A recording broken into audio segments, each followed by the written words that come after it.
Jaylen, obviously, 40-point night. What were you seeing out there? And one of the things that Joe and Jason were talking about is your ability to make the right play while you're over there dropping 40. So what were you seeing on the floor? Just being aggressive, wanting to get out in transition and run, but wanted to attack their smaller guards, put pressure on them, get to the basket, get to the free throw line. Was there any motivation for you after hearing that you didn't make an All-NBA team? No, I wouldn't say that. What would you say? I mean, we 2 games from the finals, so honestly, I don't got the time to give a fuck. You felt like there was a lot of room for improvement after game 1. What did you guys do better tonight? I think we fought. I think we fought from the beginning to end. We fought better in this game, and I think that was the majority. Had some guys go down, and still some stuff we can clean up, but I think we fought, so that was the most important thing. Jaylen, over here to your right, just how good was it to get out of here up 2-0, defend your home court, now heading out there for game 3? Yeah, it's great, especially around this time of the year, taking advantage of home court. That's what we worked all season for during the regular season, being the #1 seed, so being able to take care of business here at home. Now let's go still win on the road, or 2. Jaylen, third quarter, there's a play where you get the ball to O'Shea under the basket. He gets the dunk. Indiana calls timeout. And all you guys play to the crowd, but you seem to be particularly demonstrative at that point. You looked up to the balcony, you had your hands up. What's going on right around that time? I mean, it's the playoffs. It's the best time of the year when we need the fans to bring that energy because we feed off it. Jaylen, you guys went to some smaller lineups today, partly because Luke was out, but Joe had said he wanted to try them anyway. What kind of dynamic do you think that brought in this game, and how did it help you?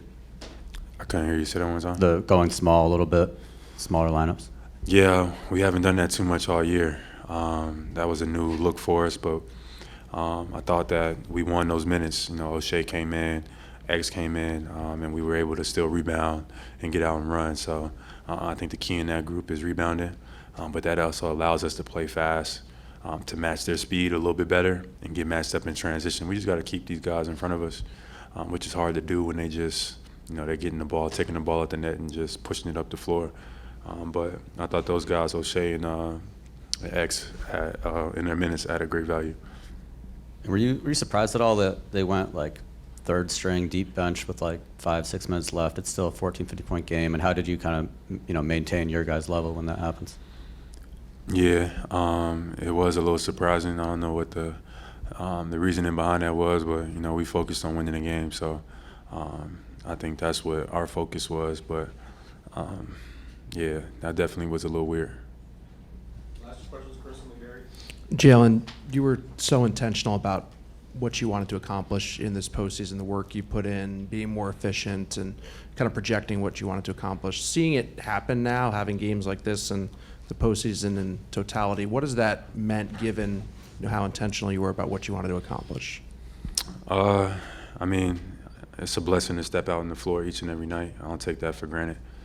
So I keep that in perspective regardless of, what's being said or whatever the narrative or the discourse is around me. I just come out and try to add value on both sides of the floor. And I feel like, when it comes to that, there's not a lot of people better in this league. So I just come out and take it one game at a time. And right now we got 2 home games and we're looking for the next one. Jaylen, people have discussed about maybe some of the things you have not been able to do as opposed to things you can do. Do you feel like you're overlooked, slighted, underrated? And does that motivate you? Does that piss you off privately when you're working out? Like, do you see what's written about you, you see what's said about you, and you keep a low profile off the floor, but how does that motivate you or push you? I mean, I watch guys get praised and anointed. I feel like it's half as talented as me on either side of the ball. But at this point in my life, I just embrace it. It comes with being who I am and what I stand for, and I ain't really changing that.